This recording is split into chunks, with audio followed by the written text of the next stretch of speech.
한국에서 방어를 하면서 다른 글로벌의 큰 서비스들이 못 들어오게 막아낼 것이냐, 시장을 장악해 나갈 것이냐. 창업을 하고 나서 많이 울었었던 때가 그때였던 것 같아요.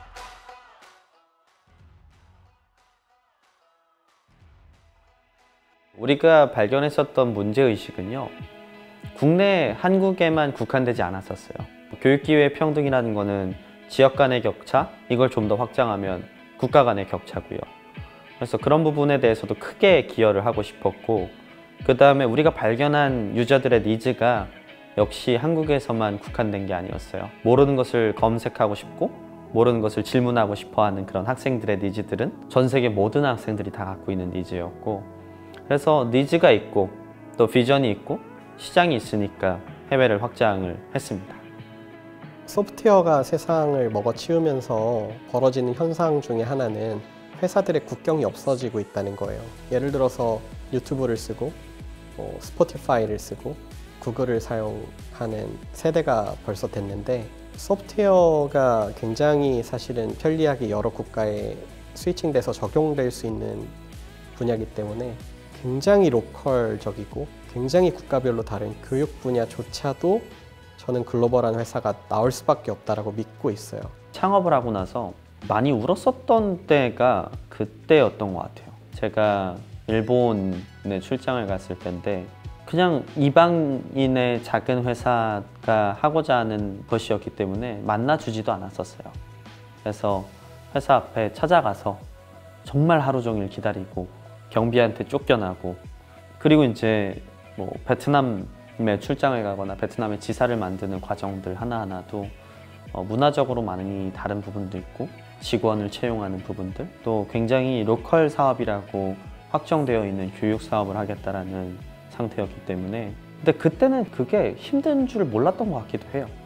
지나고 오니까 진짜 어떻게 그랬지? 라는 생각을 하는데, 근데 이런 어떤 아주 발전되어 있는 한국의 교육 시스템들을 밖에 들고 나갔을 때 해외에서 그것을 우리가 우리의 플랫폼 안에다가 접근 가능하게 구현을 하고, 거기에 이제 그 나라 학생들이 들어와서 교육을 실제로 받을 때, 그런 것들을 볼 때 그리고 느낄 때 굉장히 뿌듯하죠.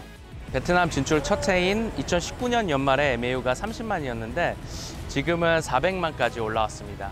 동남아의 슈퍼앱이라고 불리는 그랩의 안드로이드 MAU보다 더 높은 수치인데요. DAU로 보면은 실제로 그랩 전체보다도 높습니다. 길거리 가다가 학생들을 만났을 때 스마트폰을 켜보면 퀀다가 깔려 있다는 얘기고요. 학생들이 공부하는 데 있어서 A to Z로 도움을 줄 수 있는 회사가 되려고 준비하고 있습니다.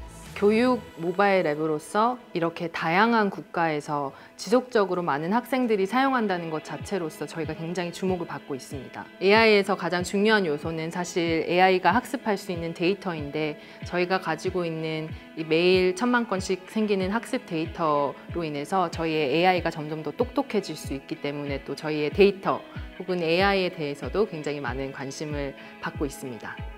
저희가 문제에 대한 솔루션을 주는 앱으로 시작했지만 교육 컨텐츠의 저변을 넓히기 위해 컨텐츠를 직접 제작하기도 하고, 이미 실력을 갖춘 선생님들과 협업하기 위해 강의 컨텐츠를 제공해서 문제풀이 이후에도 공부하는 데 도움을 주려고 많은 서비스들을 준비하고 있습니다.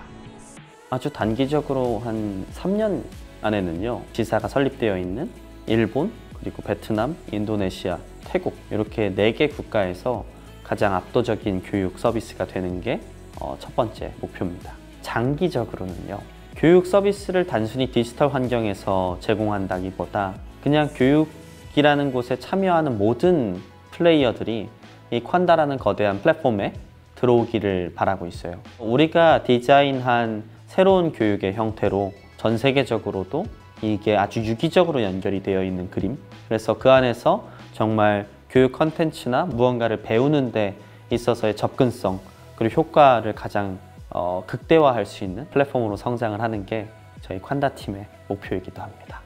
홀론 IQ의 연구조사 자료에 따르면 전 세계 에듀케이션 시장만 6.5조 달러 정도의 규모입니다.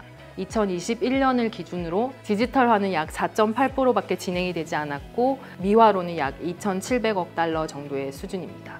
숫자를 들으면 아시겠지만 에듀테크의 시장은 이제 발전을 시작하고 있고 무한한 가능성이 있습니다. 글로벌리 비상장 유니콘이 30개 이상이 있고요.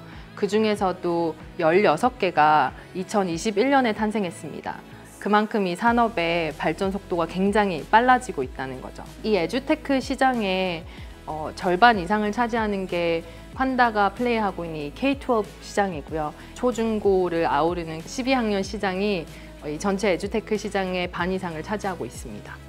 한국에서 방어를 하면서 다른 글로벌의 큰 서비스들이 못 들어오게 막아낼 것이냐, 아니면은 우리가 글로벌에서 유의미한 위치를 차지할 수 있을 정도로 커져서 방어가 아니라 오히려 공격적으로 시장을 장악해 나갈 것이냐, 두 가지 선택지밖에 없고 저는 당연히 후자를 선택해야 된다고 믿었던 것 같습니다.